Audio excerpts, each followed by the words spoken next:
할렐루야.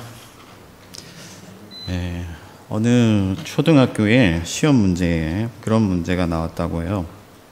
옆집 아주머니가 떡을 가져다 주셨습니다. 뭐라고 대답해야 할까요?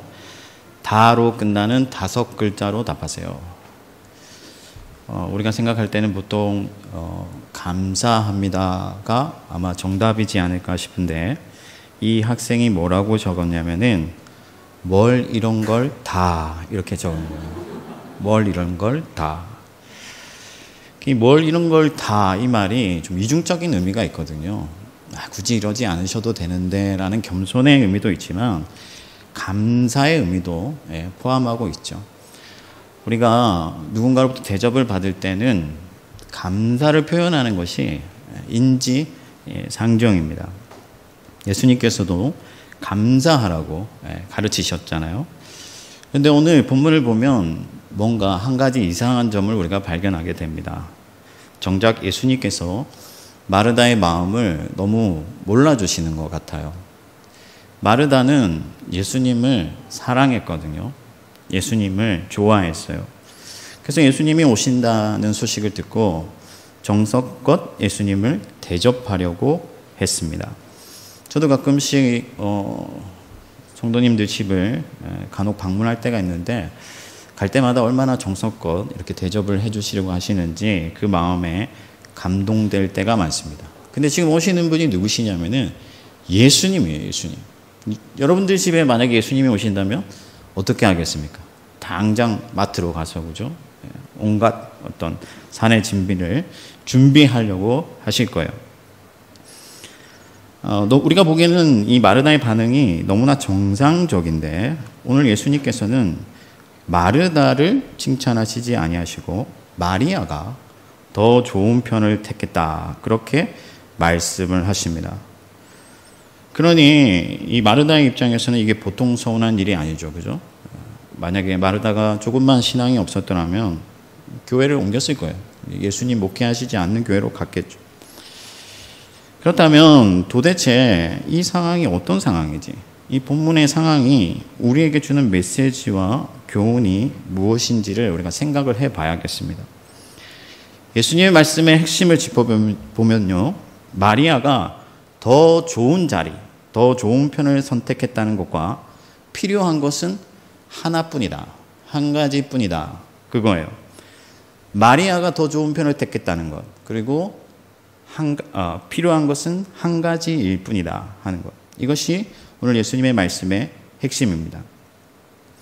성경을 보면은, 우리가 한글 성경을 보면은 몇 가지 혹은이라는 말이 있는데, 아마 좋은 성경을 가지신 분들은 거기 이렇게 가로가 돼서 설명이 덧붙여져 있을 거예요.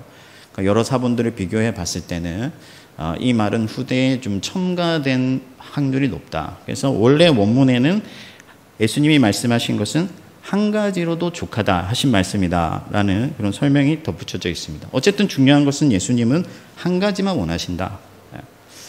그래서 제가 이 본문을 묵상하면서 예수님이 원하시는 한 가지, 그게 무엇일까? 그걸 내가 예수님께 드려야겠는데, 정말 예수님께 그것을 올려드리고 싶은데, 예수님은 이거 한 가지면 족하다, 이거 한 가지면 충분하다, 이거면 된다 말씀하셨는데 그게 뭘까 고민을 했습니다. 단지 국수 한 그릇, 돈가스 하나, 그것을 말씀하시는 것일까? 여러 책을 참고하고 말씀을 묵상하는데 쉽게 답을 내리지 못하겠더라고요. 칼빈은 이것을 그리스도인의 단 하나의 목표, 하나님이 주신 하나의 목표라고 해석을 하는데, 그렇게 해석할 수도 있겠지만 시원치 않아요, 제 마음에. 그래서 제가 이 말씀을 새벽에 붙들고 매일같이 기도하면서, 주님, 이 말씀의 의미가 무엇입니까? 그렇게 물었습니다. 근데 어느 날 갑자기 제 마음에 하나님이 원하시는 한 가지가 무엇인가? 하나님이 제 마음에 그런 마음을 주세요. 나는 너를 원한다. 내가 원하는 것은 바로 너 하나다. 그렇게 말씀을 주시는 것 같아요.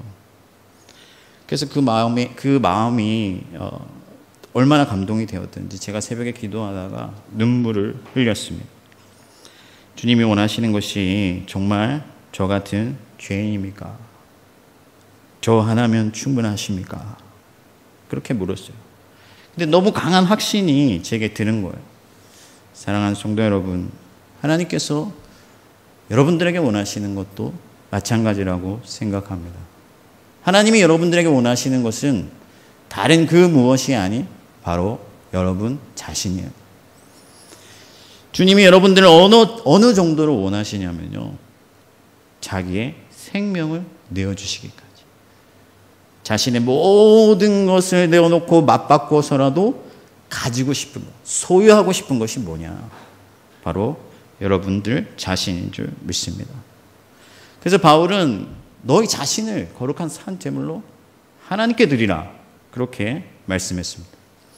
우리가 예배도 하고 헌금도 드리고 또 헌신도 하고 봉사도 해야겠지만, 여러분, 예수님이 원하시는 한 가지, 가장 중요한 것, 그것은 바로 여러분 자신인 것을 믿으시기를 바랍니다. 그러면 오늘 마르다는 왜 실패했는가? 마르다는 예수님을 너무 사랑했고 예수님을 잘 대접하고 싶었고 예수님을 영접했는데 왜 예수님이 원하시는 한 가지를 드리는데 실패했는가? 오늘 본문을 보시면 그녀가 분주했다, 그렇게 말을 하고 있습니다. 이 단어는 사방에서 이것저것들을 수집하는, 이렇게 끌어모으는 그런 의미가 있는 단어인데, 이 방 안에다가 이것저것 막 모아놓으면 어수선하잖아요. 마르다의 마음이 바로 그런 상태였다 하는 거예요. 여러 잡다한 생각들이 마음을 가득 채웠고 마르다를 압박하고 있었어요. 그래서 그 마음에 누가 없었냐면은 바로 예수 그리스도예요. 만유의 주이시고 우리의 신랑이시며 우리의 그리스도이신 예수께서 그의 집에 들어오셨음에도 불구하고 온갖 잡다한 생각들로 예수 그리스도를 바라보지 아니하고 예수 그리스도를 그 마음에 모시지 못했다 하는 거예요. 그에 비해서 마리아는 다른 거 생각하지 않았어요. 지금 예수님이 여기 계시고 내가 예수 그리스도 앞에 있다는 그 사실에 집중했어요. 그래서 그녀는 예수님을 모셔드릴 수가 있었습니다. 마리아의 마음에는 예수님 한 가지로 가득 찼습니다. 그래서 우리가 신앙의 단순성이 중요한데요. 보통 단순하다 하면은 뭔가 가벼운 느낌이 들지만 사실 우리가 이 단순성을 중요하게 생각해야 하는 이유는 우리가 목표하는 것이 너무나 중요하기 때문이에요. 너무나 크기 때문에, 너무나 진짜 가치가 있기 때문에 우리는 신앙의 단순성을 유지해야 되는데, 복잡하면 복잡할수록 모호해지고 복잡하면 복잡할수록 뭔가 뒤섞이고 변질되고 혼란스럽거든요. 그래서 어떤 여러 복잡한 장치들과 어떤 거칠애들과 외식들을 다 걷어내고 예수 그리스도만을 담백하게 바라보면서 믿고 가는 그런 신앙의 단순성이 우리에게 너무나 중요한 거예요. 그래야 우리가 얻고자 하는 것을 확실하게 얻고 충만하게 얻을 수가 있다. 그래서 오늘 저는 여러분들에게 이 신앙의 단순성, 그러니까 마리아가 예수 그리스도께 집중했던 그 신앙의 단순성을 어떻게 유지할 수 있을까 세 가지로 말씀을 드리려고 합니다. 첫 번째가 신앙의 불순물을 제거하라 하는 거예요. 신앙의 불순물을 제거하라. 예수님이 마르다에게 말씀하십니다. 너는 지금 많은 일로 염려하고 근심한다. 여기서 근심하다라는 단어는 혼란스럽다는 거예요.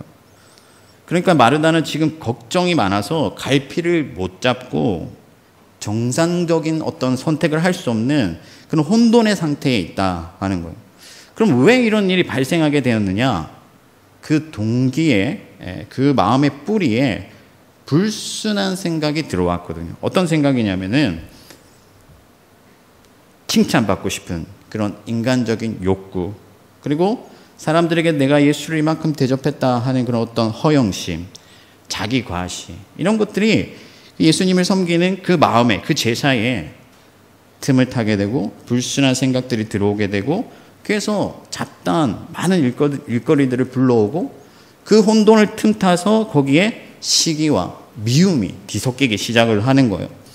그러니까 예수님께 드리려고 하는데, 마르다가 예수님께 드리려고 하는데 불순한 동기 때문에 온갖 잡다한 것들이 거기에 뒤섞이게 됐다. 그러니까 사랑하는 동생이 예수 그리스도 앞에서 은혜 받는 것조차 미워 보이는 거예요.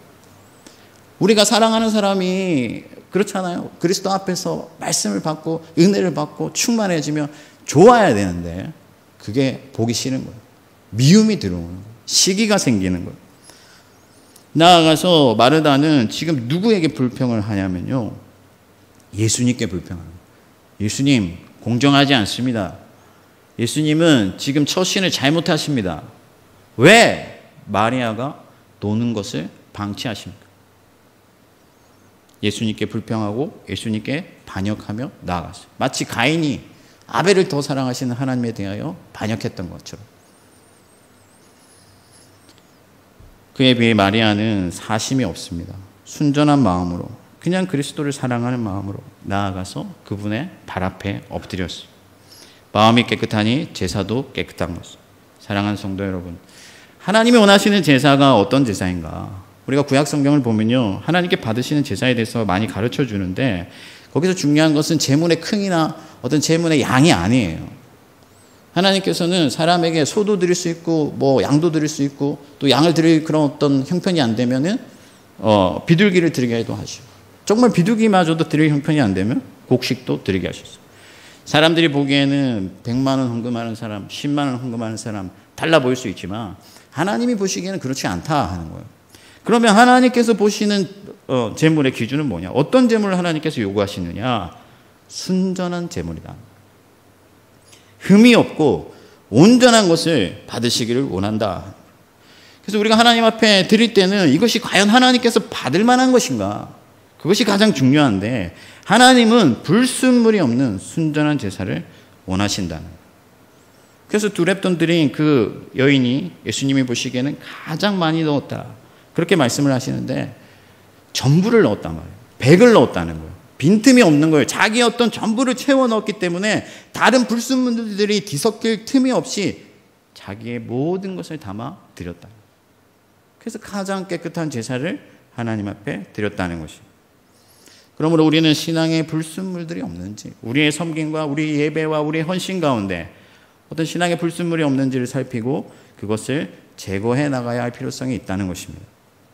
자기 자랑, 인간적인 욕심, 가시하고자 하는 마음, 체면, 허영심, 이런 것들을 다 제거하고 주님을 사랑하는 순수한 동기와 순전한 믿음으로 거룩한 산 제사를 드리는 여러분들이 되시기를 바랍니다.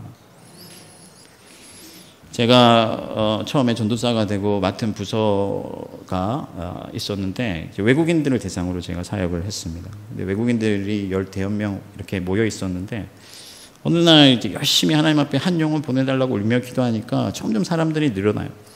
그래서 많은 사람들이 오게 됐는데, 그러니까 당연히 주변에서 이제 칭찬을 하겠죠. 아유, 전도사님 열심히 하십니다. 그렇게 칭찬을 하니까 그게 제 마음에 뿌듯한 거예요.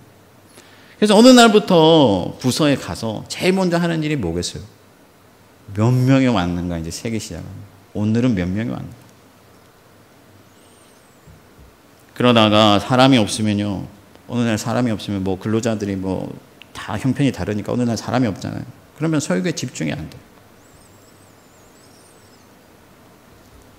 인간적인 욕심이 들어온 거예요. 근데 제가 어느 교회에서 대학부를 섬기고 있을 때 시험 기간이었어요.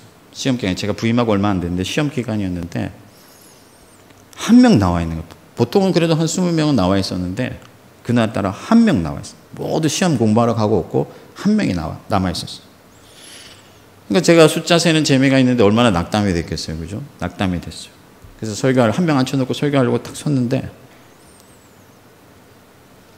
예수님이 그 자리에 오신 것 같은 거예요.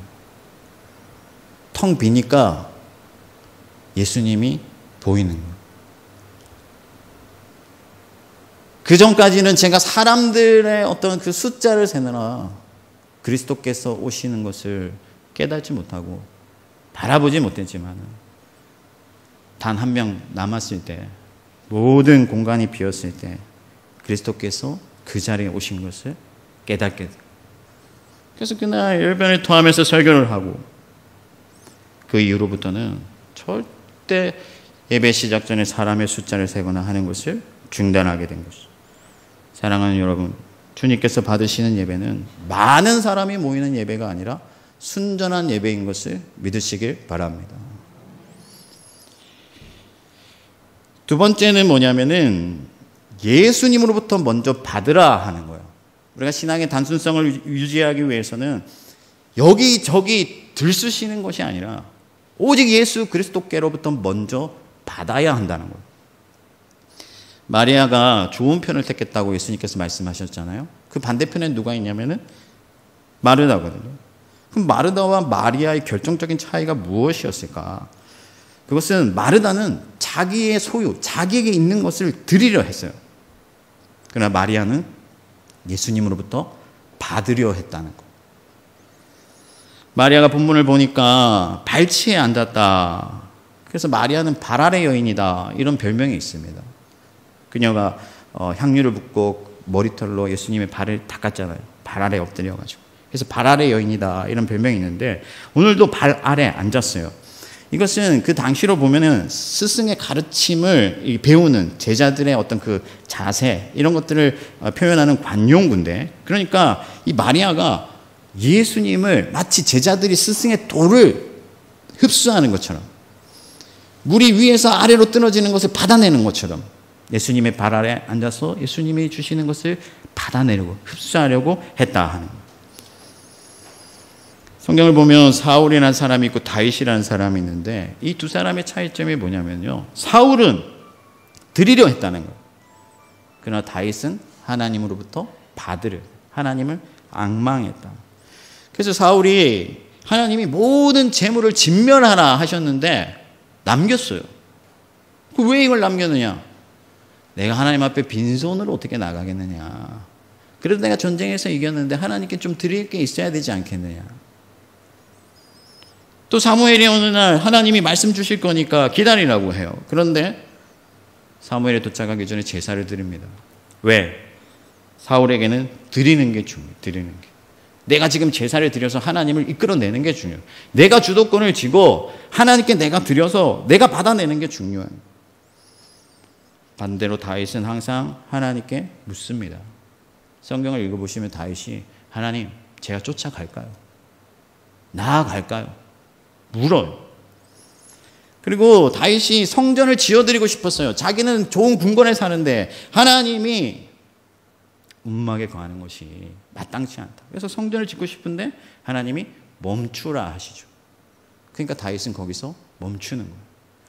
다윗의 시편을 보면 다윗이 주님을 얼마나 순전하게 사모했다 하는 것을 우리가 잘 알 수가 있습니다. 여러분, 하나님은 만만의 강물 같은 기름이라도 소용없다고 말씀하시고, 우리가 가진 것 중에 하나님께 필요한 게 뭐가 있습니까? 우리가 받지 않으면 하나님께 드릴 수 있는 게 뭐가 있습니까? 하나님으로부터 받지 아니하면 드릴 것도 없다는 거예요. 왜? 하나님은 내가 거룩하니 너희도 거룩하라 하시면서 하나님께 있는 것을 요구하시기 때문에 그렇습니다. 그러므로 우리는 겸손한 자세로 오직 예수 그리스도의 것을 취하며 나아가야 될 줄 믿습니다. 사랑하는 성도 여러분, 우리가 예배를 드린다, 헌금을 드린다, 뭘 드린다 하니까 자꾸만 우리가 하나님께 뭔가 보탬을 주고 있는 것처럼 생각하기 쉽지만은, 그러나 그렇지 않습니다. 우리가 아무리 좋은 음식을 해 먹어도 여러분 금방 다시 배가 고프지 않습니까? 그러나 여러분, 예수님은 생명의 떡이십니다. 예수 그리스도로부터 받아 먹는 자들은 다시는 줄이지 아니야. 예수님으로부터 나오는 생명수를 마시는 자들은 다시는 목마르지 아니야. 그러니 여러분, 우리에게 있는 것, 작은 것들, 그런 것들을 드리려 하기보다는 먼저 예수 그리스도의 것을 취하시기를 바랍니다. 먼저 받으십시오. 말씀을 들으십시오. 그리고 그 말씀을 행하십시오. 우리가 복잡하고 화려하고 대단한 것을 드리려고 해도 아무리 큰 건물을 지어도 그런 것들은 다 있다가 사라지는 것들 뿐이에요.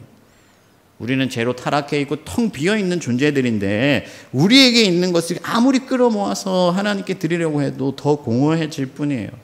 먼저 예수 그리스도로부터 취하여서 우리가 충만해질 때 예수님의 빛으로 충만해지고 예수님의 생명으로 충만해지고 예수님의 사랑으로 충만해질 때 우리가 거룩한 산 제사를 드릴 수 있을 줄 믿습니다.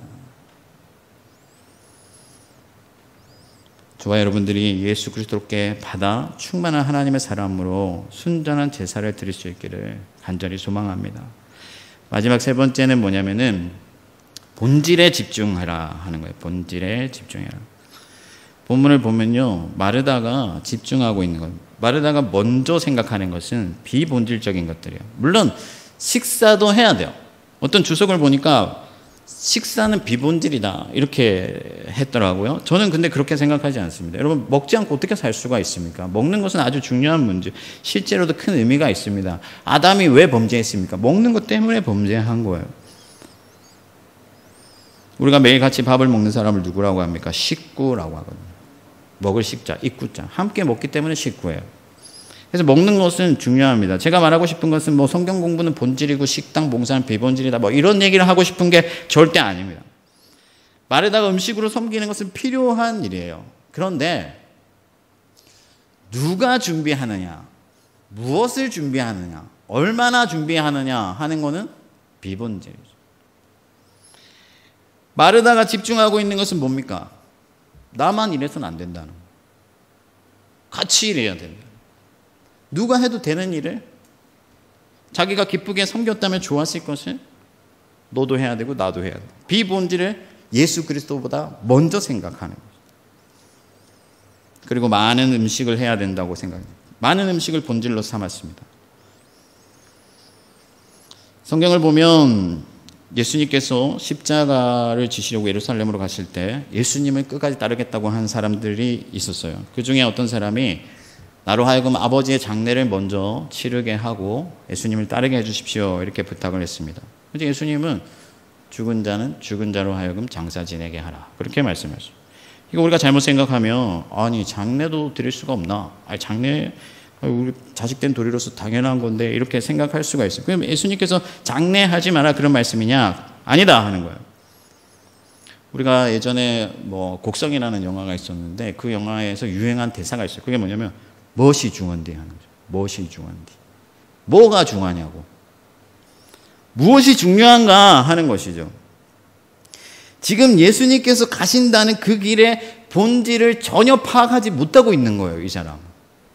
예수님은 지금 자기의 영광, 자기의 권리, 자기의 생명 다 내려놓고 다 버리고 온 세상을 구원하시기 위해 생명 주기 위하여서 예루살렘으로 가서 십자가를 지시려고 하는데 그 길을 따라가겠다고 하면서 율법과 전통에 매여서 비본질을 더 급한 일로, 더 중요한 일로 내세웠다 하는 거예요. 예수님께서는 무엇이 더 중요한 일이냐? 본질을 분별하라 하는 것이죠. 사랑하는 성도 여러분, 우리가 신앙의 단순성을 유지하려면은 본질을 분별하고 본질을 먼저 생각하고 본질을 더 중요하게 여기고 본질을 목표로 삼아서 나아가요. 본질이 무엇이냐? 사랑이고 진리고 하나님의 말씀이고 영원한 하나님의 나라죠. 근데 이 본질은 보통 현상의 이면에 있기 때문에 잘 보이지 않을 때가 많아요. 특히 이 오늘날 같이 실존 세계, 이 현대 사회가 발달되고 화려해지고 뭔가 볼거리가 많은 이 세대를 살아갈 때는 자꾸만 본질이 뒤로 밀리는 거예요. 요즘 철학이 인기가 없잖아요. 철학이라는 학문이 인기가 없잖아요. 철학은 본질을 다루는 학문이거든요. 사람이 어디로 와서 어디로 가는, 사람들에게 인기가 없는 거죠. 왜? 그런 것들은 부차적으로 여겨지는 거예요. 노래 가사들만 봐도 예전에 우리 어른들이 부르는 노래를 보면은 뭐 인생은 미완성 이런 거 부르시잖아요. 어디로 와서 어디로 가. 근데 요즘 노래 가사들을 들어보면은 뭐 오빠 차 새로 샀다 뭐 이런 거거든. 그런 거는 본질이 아니고, 오빠가 차를 사든 그런 건 본질이 아니잖아요. 그죠? 근데 사람들은 그런 데 시선을 빼앗겨서 본질이 무엇인지 생각지 아니한다. 신앙도 마찬가지입니다. 여러분, 교회가 크고 화려해지고 퍼포먼스가 많아지고 시스템이 복잡해질수록 우리가 본질을 놓치기가 쉽다 하는, 그런 게 필요하지 않다는 얘기가 절대 아닙니다. 그런 것들은 어떤 신앙의 본질을 담아내는 중요한 수단이에요. 수단. 그러나 주객이 전도되어서는 안 돼. 비본질과 본질을 혼동하지 말아야 한다. 잘 분별하고 본질을 목표로 정진해야 한다는 것.